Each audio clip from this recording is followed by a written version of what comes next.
ফুলকুড়া ইউনিয়নে থাকা অবস্থায় আমি বর্তমানে অবস্থান করছি 7 নম্বর ওয়ার্ডে। আর এইখানে অনেকদিন যাবত বিদ্যুতের খুব পরিমাণে লোডশেডিং দিতেছে। এখানে আমরা খুবই অতিষ্ঠ। সাধারণ যারা নাগরিক আছে তাদের কাছ থেকে জানবো তারা কি পরিমাণে বিদ্যুতের সার্ভিস পায়। আসসালামু আলাইকুম ভাই, কেমন আছেন? ওয়ালাইকুম আসসালাম ভাই, আলহামদুলিল্লাহ ভালো আছি। আপনি ভালো আছেন? আপনার পরিচয়টা একটু দিবেন। আমি মোহাম্মদ রাজীব ব্যাপারী, শীতলকুড়া 7 নম্বর ওয়ার্ডে আমার বাসা। এখানে ভাই বিদ্যুৎ নিয়ে কথা বলতে গেলে এক কথায় আমরা একদম বিদ্যুৎ পাই না। সারাদিনের ভিতরে সারা রাত্রে 1-1.5 ঘন্টা বিদ্যুৎ পাই। এখানে ছেলেপেলেদের নিয়ে থাকা অনেক কষ্টকর হয়ে যাচ্ছে, লেখাপড়ার সমস্যা হচ্ছে, মানুষের একদম কারেন্ট থাকে না বললেই চলে। এখন এটা কি জন্য হচ্ছে এটা আমরা সঠিক জানি না, কারেন্টের সমস্যাটা কি হচ্ছে।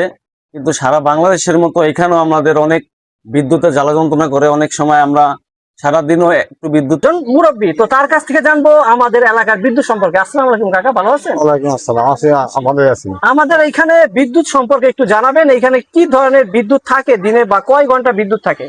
একদিনের ভিতরে এই আধা ঘন্টা থাকলে 2 ঘন্টা থাকে না, আবার আধা ঘন্টা আসে 2 ঘন্টা যায়, এইভাবেই এই দিন চলে। রাত মানে বিদ্যুৎ থাকে। তো আমাদের এই এলাকাতে বিদ্যুৎটা কেমন থাকতেছে, দিনে কত ঘন্টা লোডশেডিং দেয়, বা আপনি কি পর্যাপ্ত পরিমাণে যে বিদ্যুৎটা আপনার প্রয়োজন আপনার বাসায় সেটা কি আপনি পাচ্ছেন কিনা? জি না, আমি এটা পাইতেছি না। আমি তো বলুন 1 সপ্তাহ ধরে বাড়িতে, এই যে মনে করেন 10 মিনিট 5 মিনিট পর পরে বলেন কারেন্ট জায়গা।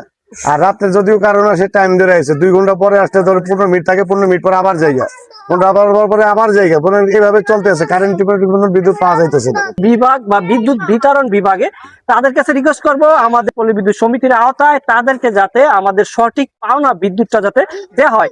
যেহেতু এখন বর্তমানে বিদ্যুতের খুবই লোডশেডিং, সারা বাংলাদেশে একই অবস্থা। লোডশেডিং এর মধ্যে ঠিক আছে, কম বেশি আছে, কিন্তু এই এলাকায় শরীয়তপুর এলাকায় যে এত লোডশেডিং এর সমস্যা, আমি তো মনে করি এই এলাকার লোকজন যারা চেয়ারম্যান বা মেম্বার টেম্বার আছে অনেক ভালো দেখে আপনাদের বিদ্যুৎ কমিটির লোকজনের কাছে কিছু বলা হয় না।